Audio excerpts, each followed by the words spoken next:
أعوذ بالله من الشيطان الرجيم. بسم الله الرحمن الرحيم. بسم اللہ الرحمن الرحیم. السلام علیکم ورحمۃ اللہ وبرکاتہ. محترم عزت مآب کے لائق عزیز ماؤ بہنوں بھائیوں، آج میں جس ٹاپک پر آپ سے گفتگو کرنے والا ہوں وہ ہے کہ آج میرے ملک پاکستان میں کیا ہو رہا ہے. عزیز محترم بھائیوں بہنوں، ہم آج اپنے ملک پاکستان میں دیکھ رہے ہیں کہ ہمارے ملک پاکستان میں عجیب طرح کے معاملات، فسادات اور شر پھیل رہے ہیں اور نئے نئے ظلمات اٹھ رہے ہیں.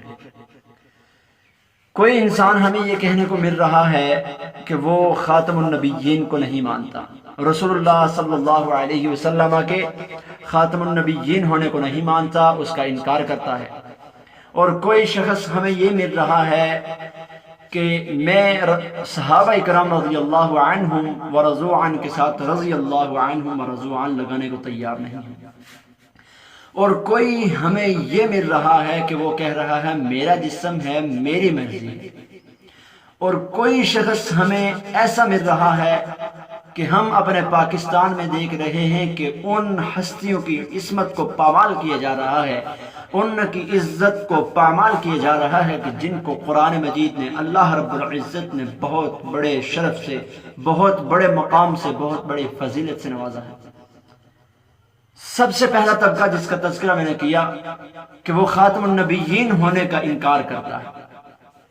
محترم سامعین ذی وقار، آج میرے ملک پاکستان میں کہ جس پاکستان کی بنیاد لا الہ الا اللہ محمد الرسول اللہ پر رکھی گئی تھی، یہ اس وجہ سے رکھی گئی تھی کہ مسلمان رسول اللہ صلی اللہ علیہ وسلم کی فرما برداری کریں گے، رسول اللہ صلی اللہ علیہ وسلم پہ ایمان لائیں گے.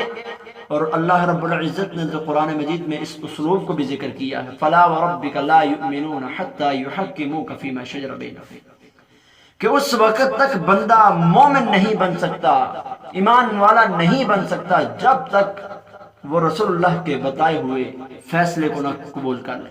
رسول اللہ صلی اللہ علیہ وسلم کا فیصلہ تو یہ تھا، انا خاتم النبیین لا نبی بعدی، کہ میں خاتم النبیین ہوں، میں نے نبوت کا دروازہ بند کر دیا ہے، اب میرے بعد نہ کوئی ذلی نبی آ سکتا ہے، نہ بروزی نبی آ سکتا ہے. تو پھر یہ ہمارے ملک پاکستان میں خاتم النبیین کے انکاری غلام احمد قادیانی ملعون کے دعوے دار، اس کو نبی کہنے کے، یہ کیسے لوگ ہمارے ملک پاکستان میں موجود ہیں.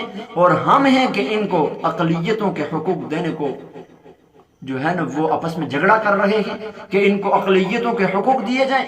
وہ انسان کہ جو تو آپ کے نبی سے سنسیئر نہیں ہیں، جو آپ کے ایمان سے سنسیئر نہیں ہیں، اور ہم ان کو اقلیتوں کے حقوق دینے جا رہے ہیں. آپ نے ان کے ناموں کے جو ہے ان کے ناموں پہ غور کریں تو ہمیں یہ بات سمجھ آتی ہے کہ وہ اپنے نام کے ساتھ محمد بھی نہیں لکھتے. جو ہے محترم عزیز ماؤ بہنوں بھائیوں، آج ہمیں اس چیز پر غور کرنا چاہیے کہ کچھ تو وہ لوگ ہیں کہ جو رسول اللہ کے اصحاب کے ساتھ رضی اللہ عنہم ورضوا عنہ لکھنے کو تیار نہیں. اس سے کیا چیز ہمیں معلوم ہوتی ہے کہ وہ یہ سمجھتے ہیں کہ صحابہ گناہگار تھے اور اللہ ان سے ناراض ہے، اللہ ان سے راضی نہیں ہے. حالانکہ اللہ رب العزت نے ان کو اتنے بڑے لقب سے نوازا ہے. قرآن مجید تو خود کہتا ہے رضی اللہ عنہم ورضوا عنہ. وہ تو وہ لوگ تھے کہ جنہوں نے نحن الذین بایعوا محمد عن الجہاد ما بقینا ابدا، کہ جنہوں نے موت پر رسول اللہ پہ بیعت کر لی تھی کہ ہم زندگی اور موت آنے تک آپ سے جو ہے نا آپ کے ساتھ مل کر ہم ان لوگوں کے خلاف قتال کرتے رہیں گے جو اسلام دشمن ہیں. محترم سامعین ذی وقار، آج ہم ان کے پیروکار ہیں.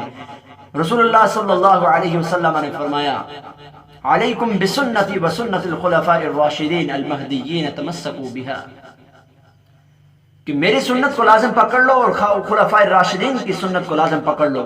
لیکن آج ہم ہیں کہ ان لوگوں کی زبان سے یہ بات سن کر بھی خاموش ہیں کہ ہم رسول اللہ کے اصحاب کے ساتھ رضی اللہ عنہم ورضوا عنہ کو نہیں مانتے. ہم ان کے ساتھ یہ رضی اللہ عنہم ورضوا عنہ کا لقب لگانے کو تیار نہیں۔ آج ہر شخص دوسرے شخص کی طرف دیکھ رہا ہے کہ یہ اٹھے اور میں پھر آواز بلند کروں، فلاں شخص اٹھے تو میں آواز بلند کروں، وہ شخص اس کی طرف دیکھتا ہے، یہ اس کی طرف دیکھتا ہے، اور سب خاموش ہیں۔ وہ رسول اللہ پر، صحابہ اکرام رضی اللہ عنہم پر جو چاہ رہے ہیں، تانا تشنی کر رہے ہیں، جو چاہتے ہیں اسلام کے اندر وہ کر بیٹھتے ہیں۔ لیکن ہم ہیں کہ جو لا الہ الا اللہ کا دعویٰ کرتے ہیں، لیکن ہمیں کوئی پرواہ نہیں کہ فلاں شخص کیا کر رہا ہے، فلاں شخص کیا کر رہا ہے۔ خاتم النبیین کے انکاری ہم اس مرد مجاہد کو سلیوٹ پیش کرتے ہیں کہ جس نے ایوان کے اندر بیٹھ کر خاتم النبیین رسول اللہ کے گستاخ کو، رسول اللہ صلی اللہ علیہ وسلم کے منکر کو واصل جہنم کیا۔ مرزا غلام احمد قادیانی کے پیروکاروں کو یہ بتا دیا کہ تم یہ نہ سمجھو کہ ہم بزدل ہیں، ہم خاموش ہیں، ہماری خاموشی کو یہ ہماری بزدلی نہ سمجھ لینا۔ ہم خاموش صرف اس لیے ہیں کہ کہیں گلشن کا سکون برباد نہ ہو جائے۔ محترم سامعین ذی وقار، آپ سب کو، ہماری جو پاکستانی قوم جتنی بھی ہے، ہمیں اس مرد مجاہد کو سلیوٹ پیش کرنا چاہیے جس نے اس ملعون کو واصل جہنم کیا۔ محترم سامعین ذی وقار، آج وہ لوگ ہمارے ملک پاکستان میں میرا جسم میری مرضی کا دعویٰ لگا رہے ہیں کہ جنہیں اسلام نے آ کر بہت بڑی عزت و شرف سے نوازا ہے، بہت بڑی سہولتیں اسلام نے انہیں مہیا کی ہیں۔ اسلام سے قبل اس ذات کو تو انسان سمجھا ہی نہیں جاتا تھا، لیکن جب اسلام آیا، اسلام نے اس کو حقوق دیے، لیکن آج وہی ذات کھڑے ہو کر کہے کہ میرا جسم ہے، میری مرضی ہے، میں جو چاہوں وہ کروں۔ حالانکہ رب کائنات ہمارے کریٹر نے تو عورت کا مقام وقرن فی بیوتکن ولا تبرجن تبرج الجاہلیۃ الاولی، وقرن فی بیوتکن، عورت کا مقام تو گھر بتایا، لیکن عورت آج بازار میں نکل کر جو ہے میرا جسم میری مرضی کے نعرے۔ محترم سامعین ذی وقار، ہم نے جنہیں فالوور بنایا ہے، ہم نے جنہیں آئیڈیل اور نمونہ بتایا ہے، جنہیں ہمارے لیے آئیڈیل اور نمونہ پیش کیا گیا ہے، ان کی بیویاں، ازواج، امہات المؤمنین جب گھروں سے نکلتی تو مکمل جسم ڈھانپے ہوتے۔ رب کائنات کا قرآن اعلان کرتا ہے، یا ایھا النبی قل لازواجک وبناتک ونساء المؤمنین یدنین علیہن من جلابیبہن، کہ جب گھروں سے نکلیں تو اوڑھنیاں اوڑھ لیں۔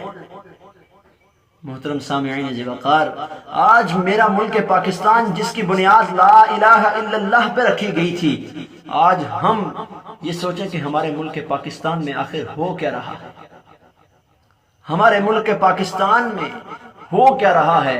جب ہم اس چیز پر غور کریں گے کہ اس کی بنیاد لا الہ الا اللہ پہ تھی، لیکن آج وہی مسلمان، اسی مسلمان کے اندر کچھ ایسے لوگ اسلام کا لبادہ اوڑھ کے آتے ہیں کہ جو اصل میں اسلام دشمن ہوتے ہیں۔ محترم سامعین ذی وقار، اس مرد مجاہد کو سلیوٹ پیش کر کے آپ بھی اسلام کے اندر اپنا حصہ ڈالیے، کیونکہ رب کائنات کا قرآن اس چیز کا اعلان کرتا ہے، یا ایھا الذین آمنوا من یرتد منکم عن دینہ فسوف یأتی اللہ بقوم یحبهم ویحبونہ اذلۃ علی المؤمنین اعزۃ علی الکافرین۔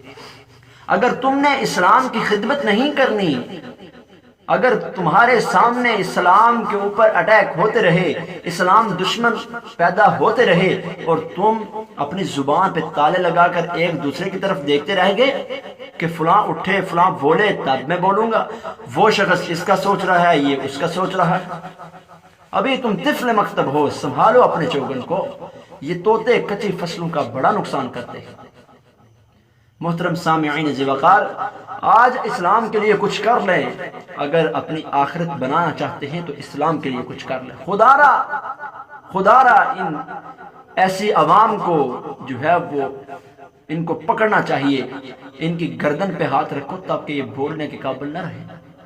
آج جو خاتم النبیین کے منکر ہیں، صحابہ اکرام رضی اللہ عنہم کے ساتھ رضی اللہ عنہم کا لقب لگانے کے لیے تیار نہیں ہیں، ان کی گردن سے پکڑیے تاکہ ان کو بولنے کا موقع نہ ملے۔ ان کو یہ پتہ ہو کہ ہمارے اوپر ہاتھ ڈالنے والا کوئی ہے، ہم صحابہ کے بارے میں نہیں بول سکتے، کیونکہ وہ ان سے محبت، ان کا دفاع ہمارے ایمان کا حصہ ہے۔ ہم اس وقت تک مومن بھی نہیں ہو سکتے جب تک ہر چیز سے بڑھ کر ان کی محبت ہمارے دل میں نہ ہو۔ محترم سامعین ذی وقار، اسلام کے لیے کچھ کریے۔ اگر رسول اللہ رب العزت نے فرمایا اگر تم اپنے ایمان والو من یرتد منکم عن دینہ، کہ اگر تم اس دین سے پھر گئے تو اللہ تمہاری جگہ ایسے لوگوں کو لے آئے گا جو اللہ سے محبت کرتے ہوں گے، اللہ ان سے محبت کرتا ہوگا۔ محترم سامعین ذی وقار، ایسے لوگوں کو پکڑ لیجئے، ایسے لوگوں کو اٹھنے کا موقع نہ دیجئے۔ دیکھیں کہ جو حال ہی میں واقعہ پیش آیا، انشاءاللہ میں یہ کہتا ہوں کہ اس واقعے سے انشاءاللہ خاتم النبیین کہ منکروں کو ایک سبق ملے گا کہ آئندہ آوان کے اندر بیٹھ کر ہم یہ بات نہیں کر سکتے، وگرنہ ہمارا حال بھی یہی ہوگا۔ لیکن اگر ہم ہاتھ دھرے بیٹھ گئے، ہم نے چوڑیاں پہن کے رکھی، تو یہ لوگ اسلام پہ اٹیک کرتے رہیں گے، ملک پاکستان کے سکون کو برباد کرتے رہیں گے۔ لیکن یہ عہد کر لیجئے، آج مسلمان ایک ہو جائیں اور عہد کر لیں کہ ہم وَاعْتَصِمُوا بِحَبْلِ اللَّهِ جَمِيعًا، اس رسی کو مضبوطی سے پکڑ لیں گے، اور پھر نہ خاتم النبیین ہونے کا کوئی منکر ہمارے ملک پاکستان سے نکلے گا، اور نہ صحابہ کرام رضی اللہ عنہم پر طعن و تشنیع کرنے والا ملک پاکستان میں کوئی ملے گا۔ محترم سامعین ذی وقار، آج اگر دین کے لیے کچھ کرنا چاہتے ہیں تو اسلام کے لیے نکلیے اور اسلام کی آواز کو بلند کریے، تاکہ ان لوگوں کو پتہ چلے کہ آخر اسلام کا نام لینے والے ابھی زندہ ہیں۔ اگر ہم نے کوئی بات کہہ دی تو ہماری شہ رگ سے پکڑ لیں۔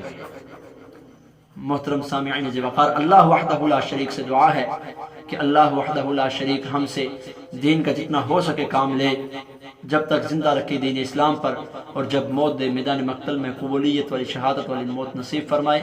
وآخر دعوانا ان الحمد للہ رب العالمین۔